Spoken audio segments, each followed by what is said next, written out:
रायपुर से इस वक्त खबर मिल रही है, जहां पेंड्रा, गोरेला और मरवाही के प्रभारी मंत्री नियुक्त किए गए हैं। राजस्व मंत्री जयसिंह अग्रवाल को अब प्रभारी मंत्री बनाया गया है। दंतेवाड़ा, सुकमा, बीजापुर जिले के प्रभारी मंत्री जयसिंह अग्रवाल।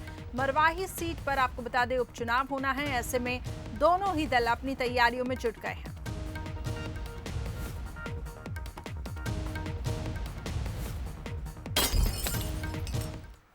वहीं देखिए, छत्तीसगढ़ में मरवाही सीट पर आने वाले दिनों में उपचुनाव होगा। अजीत जोगी के निधन से ये सीट खाली हुई है और अब कांग्रेस ने इस सीट को लेकर अपनी तैयारियां शुरू कर दी हैं। पीसीसी चीफ मोहन मरकाम ने 2 दिन के बिलासपुर दौरे पर हैं और मोहन मरकाम मरवाही भी पहुंचने वाले हैं। मरवाही में मरकाम कार्यकर्ताओं से मुलाकात करेंगे। इस दौरान मोहन मरकाम ने कहा कि छत्तीसगढ़ कांग्रेस के कई नेताओं से संपर्क किया गया है और जो भी वस्तुस्थिति होगी वहां जाकर देखेंगे। हमारे पास पिछला रिकॉर्ड दे रहे थे, 20 लोगों ने आवेदन किया था मरवाही चुनाव के लिए, तभी आएंगे। और अभी हमारी सरकार है, हमारे कार्यकर्ता भी मेहनत करेंगे। हमें उम्मीद है हमारा रिजल्ट अच्छा ही रहेगा। अभी तो इंतजार कीजिए, है ना। पूरा छगास ही हमारे पास आने के लिए बेता है ना, मगर हम लेना नहीं चाहते। मगर वो तो कब से पीछे पड़े हैं कि हम आ जाएंगे, मगर ये तो लेना नहीं लेना हाईकमान के ऊपर निर्भर। वहीं देखिए, जनता कांग्रेस सुप्रीमो अजीत जोगी के निधन के बाद पार्टी का कांग्रेस में विलय और खाली हुई सीट पर चुनाव को लेकर राजनीति तेज हो गई है। वहीं बीजेपी ने खाली हुई सीट पर जीत के लिए तैयारियां भी शुरू कर दी हैं। बीजेपी सांसद अरुण साव ने मरवाही विधानसभा क्षेत्र का दौरा किया, साथ ही कार्यकर्ताओं से चर्चा कर क्षेत्र की समस्याएं जानी। मंसल न्यूज संवाददाता उमेश मौर्य ने सांसद अरुण साव से बातचीत की है, आइए आपको सुनाते हैं। मरवाही उपचुनाव के लिए बिसात बीत चुकी है। कांग्रेस एक तरफ पूरी जोर लगाकर अपने कार्यकर्ताओं को मजबूत करने के लिए कार्यकर्ताओं की बैठक ले रही है, तो वहीं भारतीय जनता पार्टी भी कार्यकर्ताओं के नब्ज टटोलने मरवाही पहुंच रहे हैं। बीते दिनों सांसद अरुण साव भी मरवाही पहुंचे थे। उनसे बात करते हैं कि किस तरीके से इस पूरे चुनाव को लेकर तैयारियां पार्टी की तरफ से की जा रही है। जैसा कि आपने बताया कि मैंने मरवाही विधानसभा क्षेत्र का दौरा किया है। भारतीय जनता पार्टी के कार्यकर्ता गांव-गांव में हैं और उन कार्यकर्ताओं में उत्साह है।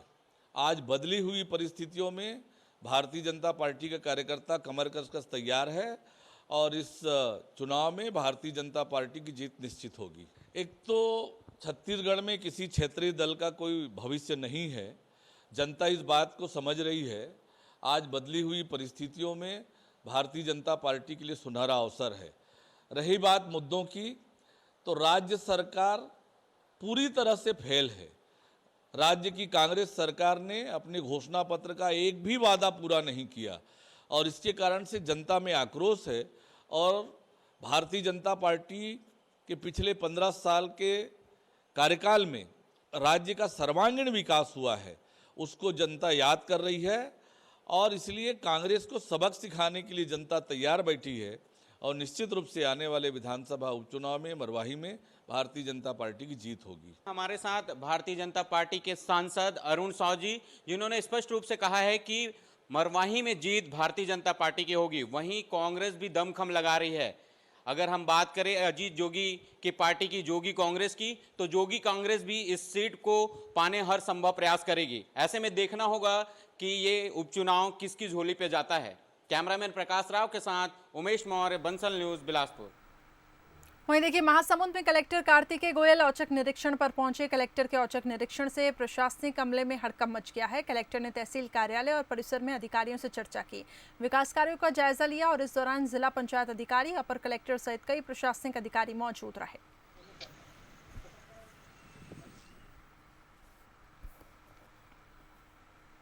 वहीं कांकेर के आमाबेड़ा में नक्सलियों ने मुखबिरी के शक पे एक विकलांग ग्रामीण की हत्या कर दी है। नक्सलियों ने जन अदालत लगाकर ग्रामीण की हत्या की।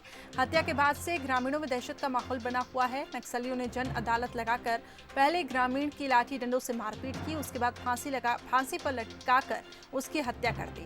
साथ ही पर्चे फेंककर ग्रामीण द्वारा पुलिस को मुखबिरी की बात कही गई है। वहीं पुलिस ने नक्सलियों के विरुद्ध हत्या का मामला दर्ज कर जांच शुरू कर दी।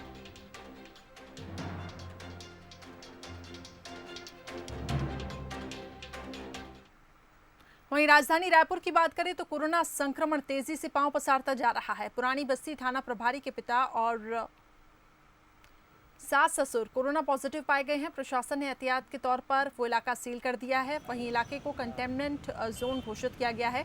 टीआई समेत समूचे स्टाफ को होम आइसोलेट में रहने की बात की गई है। छत्तीसगढ़ में बढ़ते कोरोना के संक्रमण ने थानों को भी अपनी जद में ले लिया है। राजधानी रायपुर के पुरानी बस्ती थाने के टीआई के परिवार में कोरोना संक्रमण निकलने के बाद इस थाने को अब कंटेनमेंट जोन घोषित कर दिया गया है और इस थाने में ली जाने वाली शिकायत अब यहां नहीं ली जा रही है। पूरी तरीके से थाना बंद कर दिया गया है, स्टाफ को छुट्टी दे दी गई है और अब जब तक पूरे स्टाफ की जांच नहीं हो जाती टीआई के साथ, तब तक ये थाना इसी तरीके से सील रहेगा। बताया जा रहा है कि पुरानी बस्ती थाने के जो टीआई हैं, उनके सास ससुर बिहार से आए थे। उनको कुछ इस तरीके के लक्षण दिखाई दिए, जिसकी वजह से उनकी जांच कराई गई और अब जांच रिपोर्ट में टीआई के सास ससुर कोरोना के पॉजिटिव पाए गए हैं। ऐसे में टीआई को जो है क्वारंटाइन रहने की सलाह दी गई है और उनकी पूरे स्टाफ के साथ जांच कराई जाएगी। इस थाने की शिकायत बगल के थाने टिकरापारा थाना हस्तांतरित कर दी गई है, तो यहाँ जो शिकायत दर्ज कराने आना चाहता है अब उसे बगल के थाने में जाकर अपनी शिकायत दर्ज करानी होगी। कैमरामैन अखिलेश पवार के साथ मोहन तिवारी, बंसल न्यूज़, रायपुर। वहीं देखिए, कोरोना संक्रमण को देखते हुए इस बार 101 साल पुरानी परंपरा टूटने वाली है। इस बार धमतरी जिले से भगवान जगन्नाथ की रथ यात्रा नहीं निकाली जाएगी। रथ यात्रा में बस्तर के साथ साथ दूर दूर से ग्रामीण बड़ी संख्या में इस रथ यात्रा में शामिल होते हैं, लेकिन इस बार श्रद्धालुओं को थोड़ा निराश होना पड़ेगा। प्रशासन ने एहतियात के तौर पर इस बार रथ यात्रा पर रोक लगा दी है। जायजा लिया बंसल न्यूज संवाददाता राजेश चावला ने। कोरोना संकट वैश्विक महामारी के चलते इस बार जो है धमतरी जिले में भी जो है भगवान जगन्नाथ की ना ही रथ यात्रा निकल रही है, न इस बार जो प्रभु श्री जगदीश जी जो है अपने मौसी के घर जाएंगे। अभी खड़े हैं हम धमतरी के जगदीश मंदिर के पास। आप देख सकते हैं कि यहाँ पर जो है यहाँ बाहर से ही लोगों का जो है तांता लगा हुआ है। यहाँ बाहर से ही जो है यहाँ पर दर्शन किए जा रहे हैं प्रभु जी के, और यहाँ पर जो है पूरे पट को भी बंद करके रखा हुआ है। ये बात करें अगर इस जगदीश मंदिर की, तो 101 साल पुराना यहाँ का इतिहास है, जहाँ से लगातार जो है 101 साल से यहाँ से रथ यात्रा निकलती थी। प्रभु श्री जगदीश जी अपने भाई और अपने बहन के साथ, ये बलदाऊ और सुभद्रा के साथ यहाँ से जो है अपने मौसी के घर के लिए यहाँ से लाव लश्कर के साथ पूरे रथ में सवार होकर यहाँ से जाते थे।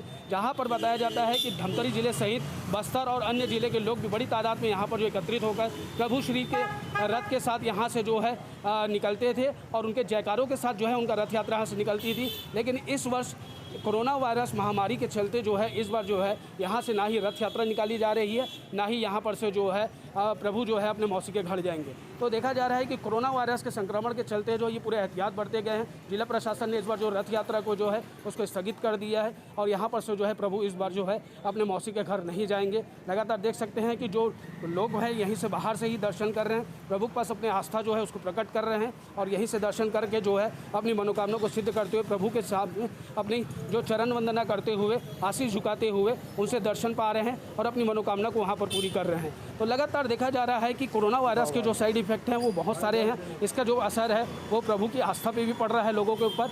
और जिला प्रशासन ने भी इस बार जो है 101 साल पहले जो चलती आती परंपरा को जो है इस बार रोका गया है और यहाँ से जो है रथ यात्रा को रोक लिया गया है। इस बार अनुमति नहीं दी गई है। लोग अभी जो है बाहर से ही दर्शन करके प्रभु के साथ यहाँ से निकल रहे हैं और अपनी मनोकामना और अपनी जो भी उनकी जो मुराद है, उनकी जो कामनाएं हैं वो प्रभु को बाहर से ही देते हुए कोरोना संकट की महामारी से देश को हटाने की अपील भी कर रहे हैं और मनोकामना भी कर रहे हैं। कैमरामैन भावेश शिरवानी के साथ राजेश चावला, बंसल न्यूज़, धमतरी।